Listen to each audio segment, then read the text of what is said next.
Ini masih pengertian tanah juga. Ini tanah adalah butiran material ya, yang terdiri dari agregat. Tanah adalah material yang terdiri dari agregat butiran mineral padat yang tidak tersementasi. Nah, ini kalau tersementasi kita ingat kata-kata semen gitu ya. Semen itu ya yang bisa merekat gitu kan. Yang tidak tersementasi satu sama lain dari bahan organik yang telah melapuk, yang berpartikel padat, disertai zat cair juga gas yang mengisi ruang-ruang kosong di antara partikel padat tersebut. Itu menurut Das. Sedangkan menurut Craig, tanah merupakan akumulasi partikel mineral atau ikatan antar partikelnya yang terbentuk karena pelapukan dari batuan gitu ya.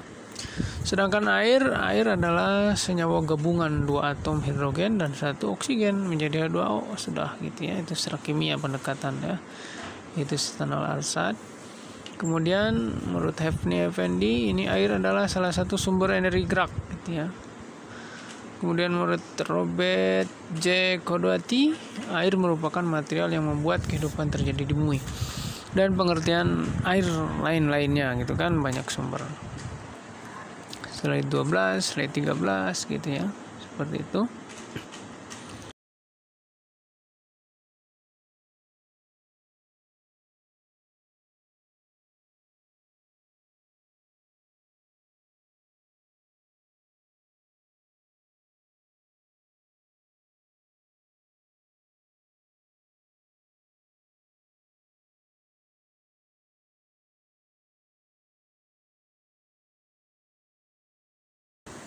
Tanah dan air berdasarkan undang-undang ya.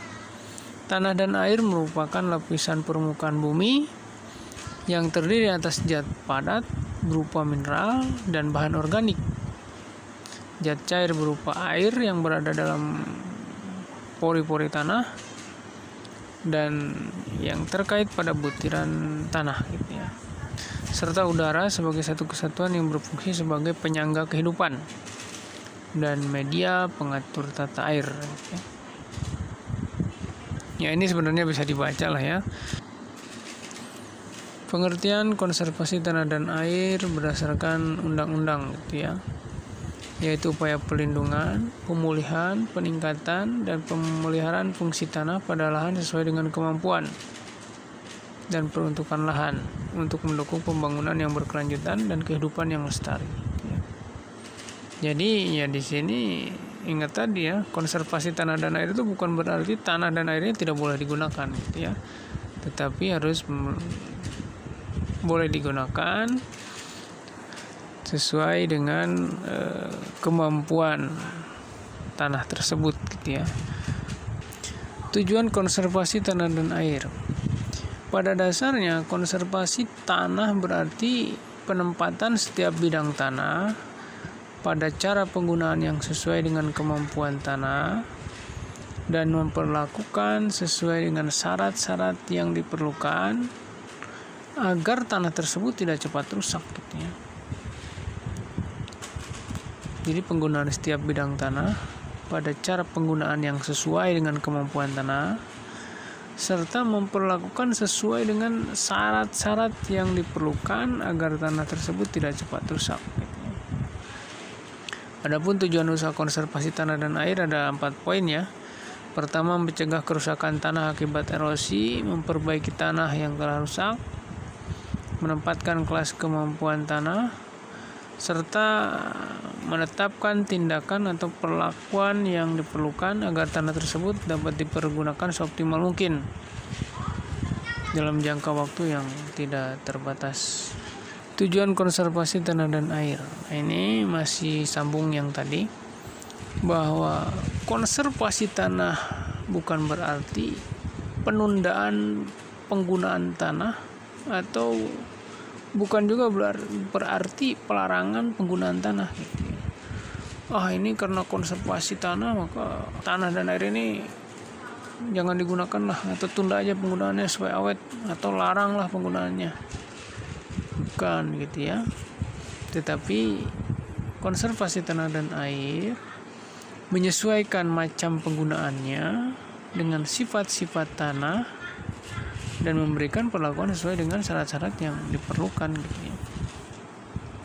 Jadi tetap digunakan, tetapi menyesuaikan macam penggunaannya dengan sifat-sifat tanahnya gitu ya, serta memperlakukan dengan syarat-syarat yang diperlukan ya.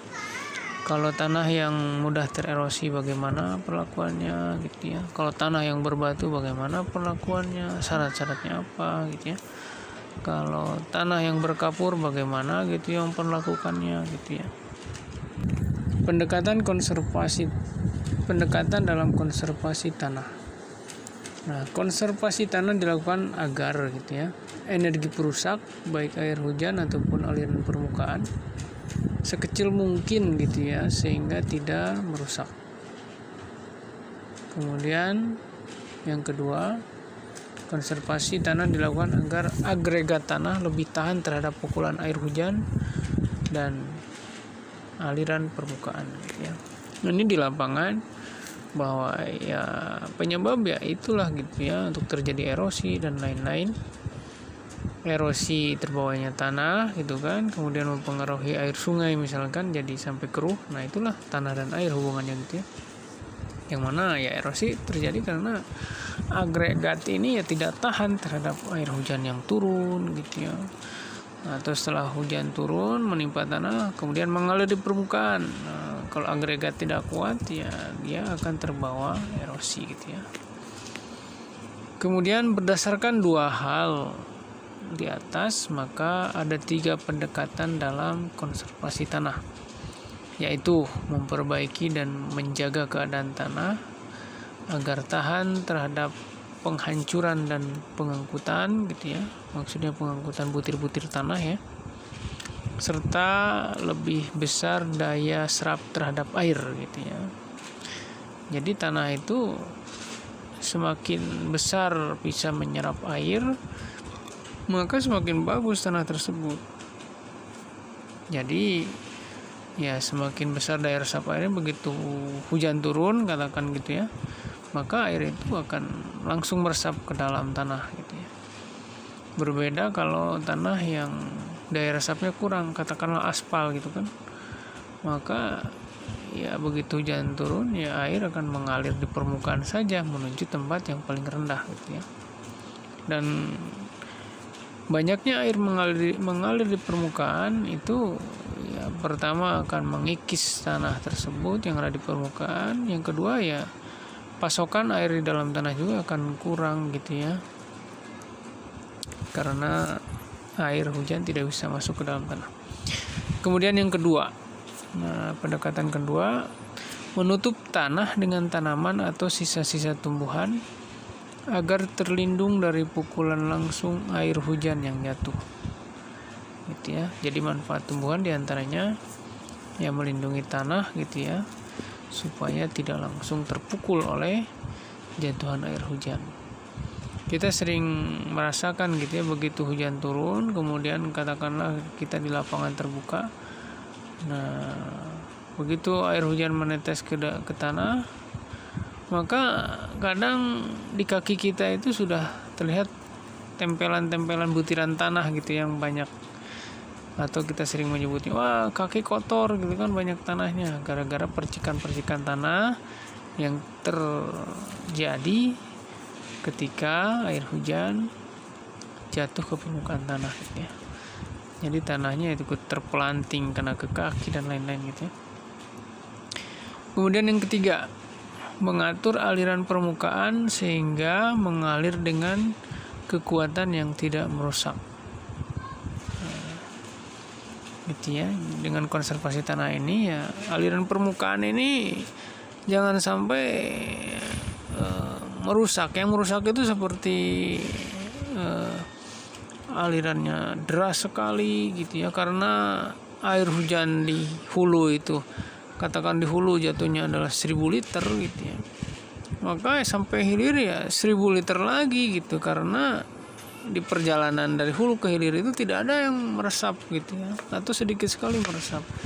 Nah dengan volume yang besar gitu terus menggelinding dari hulu ke hilir, nah itu volume besar seperti itu akan merusak. Kita lihat tsunami dan lain-lain itu adalah kekuatan air yang merusak gitu ya. Begitu pula aliran permukaan itu bisa merusak kiri kanan sungai gitu ya, kalau airnya ya dari hulu ke hilir itu tidak ada yang meresap sedikit pun ya di perjalanan. Nah, pertanyaannya kenapa sih harus tanah dan air gitu yang terkait bahasan TKTA ini? Ya, berhubung tanah dan air memiliki erat kaitannya gitu ya, bahwa setiap perlakuan yang diberikan pada sebidang tanah maka akan mempengaruhi air juga gitu ya. Kenapa nggak konservasi tanah aja gitu ya? Kenapa tidak konservasi air saja? Karena begitu konservasi tanah maka air pun akan ikut terkonservasi gitu ya. Atau konservasi air maka tanah pun akan berhubungan gitu ya. Itu kenapa materinya atau judul mata pelajarannya adalah tanah dan air. Nah, konservasi air pada prinsipnya adalah penggunaan air yang jatuh ke tanah seefisien mungkin gitu ya. Dan pengaturan waktu aliran permukaan, waktu alirannya ya, sehingga tidak terjadi banjir yang merusak pada musim penghujan dan terdapat cukup air pada musim kemarau gitu ya. Ya intinya kan konservasi air ini ya, ketika musim hujan airnya tidak merusak, tidak menjadi bencana gitu ya karena air kebanyakan. Ketika di musim kemarau pun air tetap ada, tidak sampai kekeringan gitu ya. Ketika hujan tidak merusak gitu ya, ketika kemarau kita bisa merasakan keberadaannya. Nah itu kalau sudah berjalan demikian disebut konservasi air sudah berjalan gitu ya. Tanggung jawab para pihak terkait konservasi tanah dan air ada dua, yaitu memelihara jumlah dan kualitas air sejauh mungkin melalui cara pengelolaan dan penggunaan tanah yang baik gitu ya. Kemudian yang kedua ya memaksimumkan manfaat air melalui penerapan cara-cara yang efisien gitu ya. Maksud dari tanggung jawab ini adalah ya bahwa para pihak ya memiliki kewajiban gitu ya, bagaimana kualitas airnya supaya tetap baik gitu ya,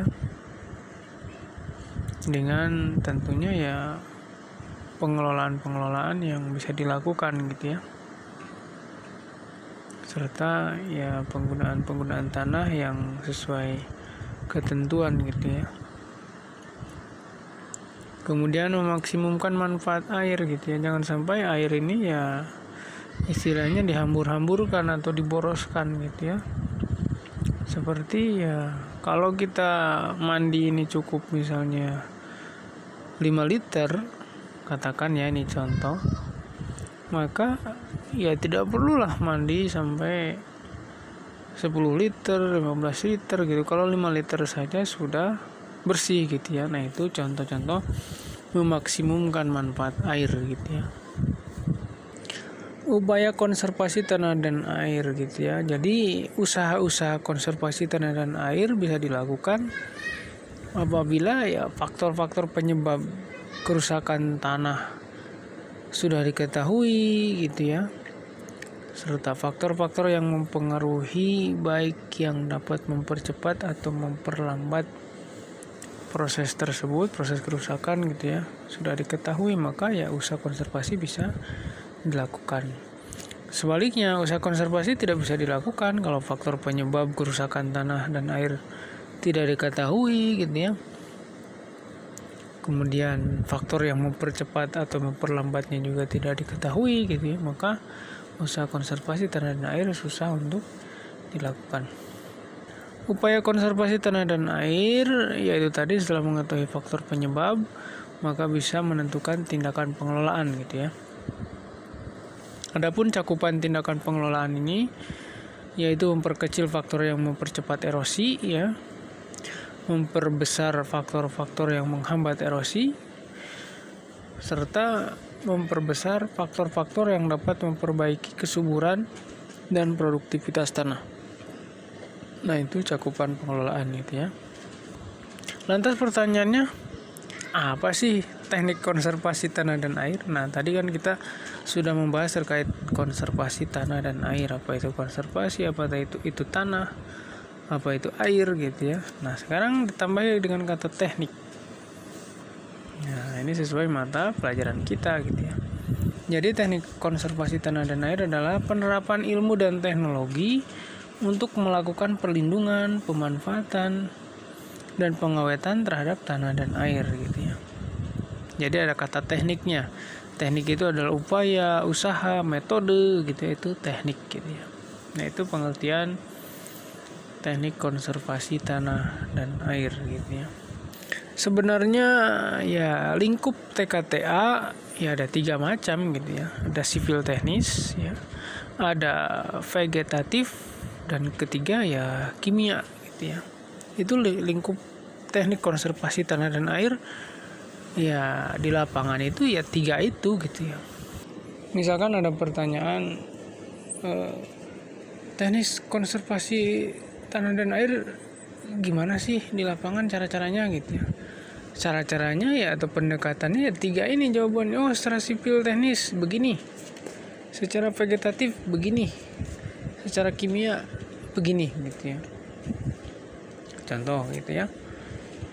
Nah, secara sipil teknis itu ya terkait dengan bangunan-bangunan gitu ya, ya sipil lah gitu ya. Seperti jembatan, kemudian bendungan, nah itu sipil semua gitu ya, atau teknis semua itu. Bikin bronjong gitu ya, bikin terasering, nah itu sipil semua. Bikin rorak, bikin bung air gitu ya, dan lain-lain itu sipil semua. Pokoknya yang terkait dengan bangunan-bangunan lah. Apakah bangunan menggunakan batu, menggunakan kayu, menggunakan tanah, menggunakan semen. Terkait bangunan-bangunan maka itu teknik konservasi secara teknis sipil gitu ya, atau metode konservasi tanah dan air secara teknis sipil gitu ya. Adapun secara vegetatif ya nanam-nanam gitu ya. Pokoknya berhubungan dengan nanam-nanam lah, dengan tumbuhan. Misalnya supaya air tetap lestari gitu ya di hulu sungai, bagaimana? Ayo kita tanami aja gitu hulu sungainya supaya banyak air yang tersimpan di sekitar hulu sungai gitu ya. Atau untuk mencegah terjadinya longsor, seringkali gitu ya penduduk sekitar kita untuk mencegah longsor ya ditanami aja gitu ya dengan tumbuhan-tumbuhan atau pepohonan yang memiliki perakaran yang kuat gitu ya. Itu tadi ya, agar tanah itu tetap mengandung air ya sudah tanami aja gitu ya. Nah, seperti itu. Jadi terkait nanam-nanam yaitu lingkup teknik konservasi tanah dan air secara vegetatif gitu ya, nanam-nanam lah. Kemudian yang ketiga, lingkup TKTA secara kimia. Secara kimia ya berhubungan dengan bahan kimia gitu ya.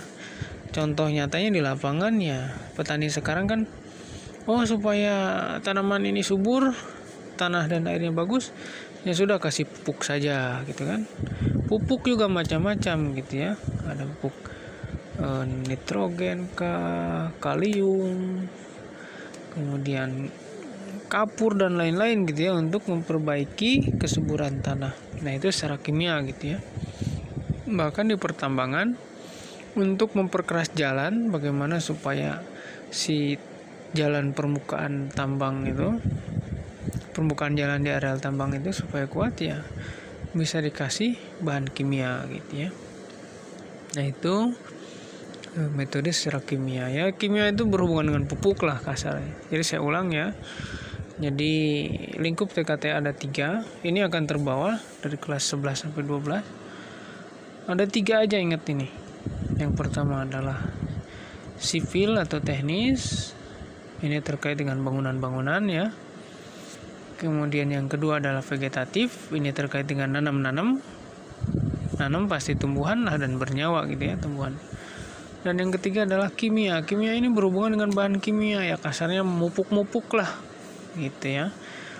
Atau seperti contoh kasus tadi gitu ya, di pertambangan dan lain-lain. Nah, itu terkait lingkup TKTA.